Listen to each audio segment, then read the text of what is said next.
Olá! Sabe, a geometria ela é muito mais do que só aquelas fórmulas que a gente decora para a prova. Pensa nela como, sei lá, uma caixa de ferramentas super poderosa para entender o mundo à nossa volta. E hoje a gente vai abrir essa caixa juntos, tá? Vamos pegar duas das ferramentas mais essenciais de lá e ver como elas resolvem problemas do dia a dia, transformando o que parece um bicho de sete cabeças em algo bem mais simples. Quem nunca se perguntou uma coisa dessas, né? A resposta para tudo isso está em dois conceitos da matemática que a gente usa o tempo todo, às vezes sem nem se dar conta. E é exatamente isso que a gente vai desvendar aqui. Como usar o raciocínio lógico de um jeito prático para resolver esses desafios e, olha, muitos outros. Então, bora lá. O nosso roteiro aqui é bem direto. Primeiro, a gente entende o básico do básico. Depois, vamos para uma estratégia que é a chave de tudo, a decomposição. Na sequência, a gente conhece as ferramentas e, no final, monta a nossa própria caixa de estratégias para resolver o que vier pela frente. Fechado? Bom, vamos começar do começo, né? Para qualquer coisa em geometria, a gente precisa ter a base bem sólida. E a base de tudo aqui é entender a diferença, que é crucial, entre medir o contorno de uma coisa e o espaço que tem dentro dela. E aqui está o primeiro passo, a primeira pergunta que a gente tem que se fazer em qualquer problema. O que eu quero saber? É o contorno ou é o espaço de dentro? Pensa assim, perímetro é a cerca do jardim, a moldura de um quadro. É o comprimento da borda, medido em metros, centímetros. Agora, a área é a grama que está lá dentro do jardim, é a tela da pintura, é a superfície, o espaço interno, sabe? E por isso a gente mede em metros quadrados. Entender essa diferença, nossa, é o que faz a gente começar com o pé direito. Vamos ver isso na prática, então. Olha só esse problema clássico aqui. Um outdoor retangular, ele tem 104 metros quadrados de área e um dos lados mede 8 metros. A pergunta é, quanto de ferro precisa para contornar esse outdoor? A palavra-chave aqui é contornar. Ela já grita para a gente o que a gente precisa achar. É o quê? Perímetro, isso mesmo. Mas e agora? Como é que a gente calcula o perímetro se só temos a medida de um lado? É pura lógica, vamos pensar juntos. A gente tem que usar a informação que o problema já deu, a área, para achar o que está faltando. Se a área de um retângulo é um lado vezes o outro, é só fazer o caminho inverso, né? Pega a área total, 104, e divide pelo lado que a gente conhece, 8. Isso dá 13 metros. Pronto, achamos o outro lado. Agora ficou fácil. Com os dois lados, 8 e 13, é só somar tudo para achar o contorno. 8 mais 13, mais 8, mais 13 de novo, ou, mais rápido, 8 mais 13, que dá 21, vezes 2. Chegamos em 42 metros de ferro. Resolvido. Beleza? Subindo um pouquinho o nível agora. Imagina essa cena. Um campo, visto de cima, uma parte dele já foi colhida, a outra ainda não. A pergunta é, qual é a área da parte que já foi colhida? Aqui só uma formulinha não vai dar conta. A gente vai precisar de uma outra estratégia. E a estratégia aqui é a subtração. O raciocínio é bem intuitivo, na verdade. Para achar a área de um pedaço, o que a gente faz? A gente calcula a área da figura inteira e depois simplesmente tira a parte que a gente não quer. Ou seja, a gente vai calcular a área total do campo e depois subtrair aquela parte ainda que falta colher.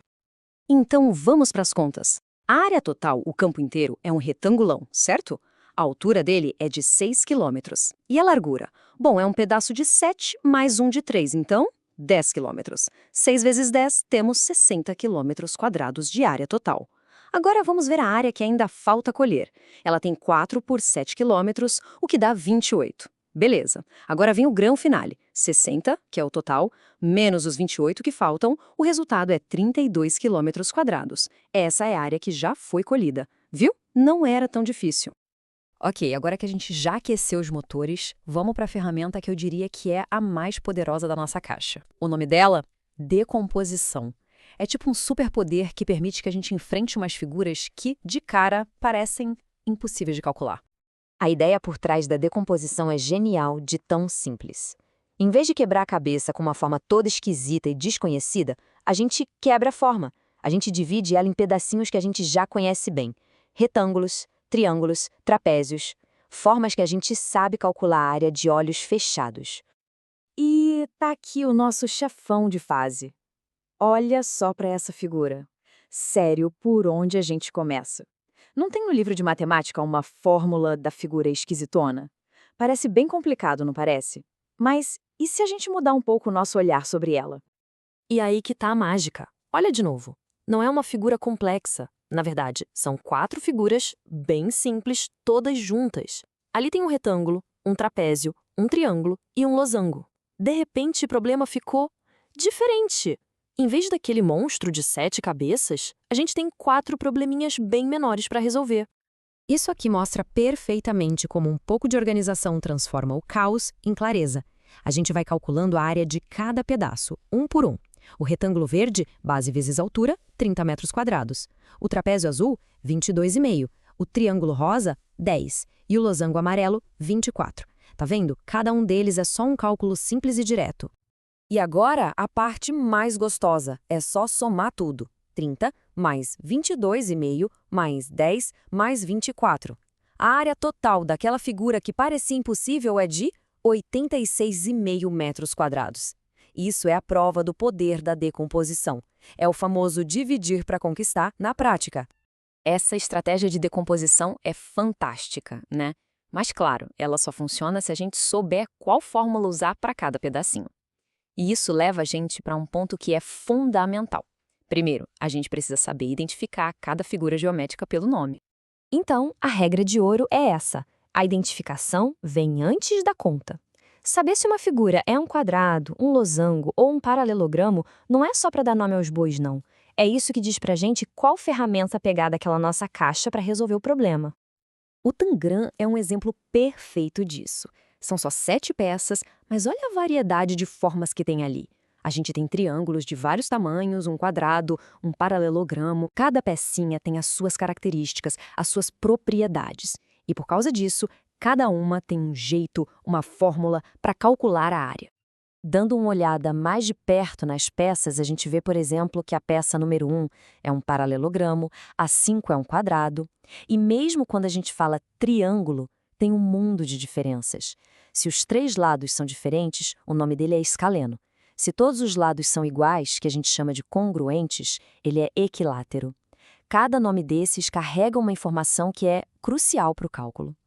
E aqui tem um caso clássico que confunde muita gente: quadrado e losango. Pensa bem, os dois têm os 4 lados iguais. Então, qual é a diferença? O segredo está nos ângulos. Um quadrado sempre, sem exceção, tem todos os ângulos de 90 graus, os cantinhos retos. Já o losango não precisa ter. E essa pequena diferença muda completamente a forma como a gente calcula a área de cada um. Muito bem, a gente já viu os conceitos, viu as estratégias, a importância de saber o nome das figuras. Agora, vamos organizar tudo isso num plano de ação. A nossa caixa de estratégias definitiva para resolver qualquer problema de área e perímetro que aparecer. Olha só nosso checklist de 4 passos, bem prático. Primeiro passo, defina o objetivo. É para calcular o contorno, perímetro ou espaço de dentro, área. Passo 2, identifique as figuras. Dê nome a elas para saber qual fórmula usar. Passo 3, se a figura for complicada, use a nossa estratégia-chave, divida e conquiste. Quebre ela em pedaços simples. E o passo 4, calcule cada pedacinho separado e some tudo no final. Com esse plano, não tem erro. E com isso, a gente fecha o nosso raciocínio. Mas claro, o aprendizado de verdade continua. A matemática, no fim das contas, é uma linguagem que descreve o mundo. Agora, com essas ferramentas na mão, a pergunta que fica é: da próxima vez que alguém olhar para um quarto que precisa pintar, para um jardim que precisa cercar, ou até para o mapa de uma cidade, que novos problemas será que a gente consegue enxergar? E o mais importante, que problemas a gente agora consegue resolver? Fica aí a reflexão.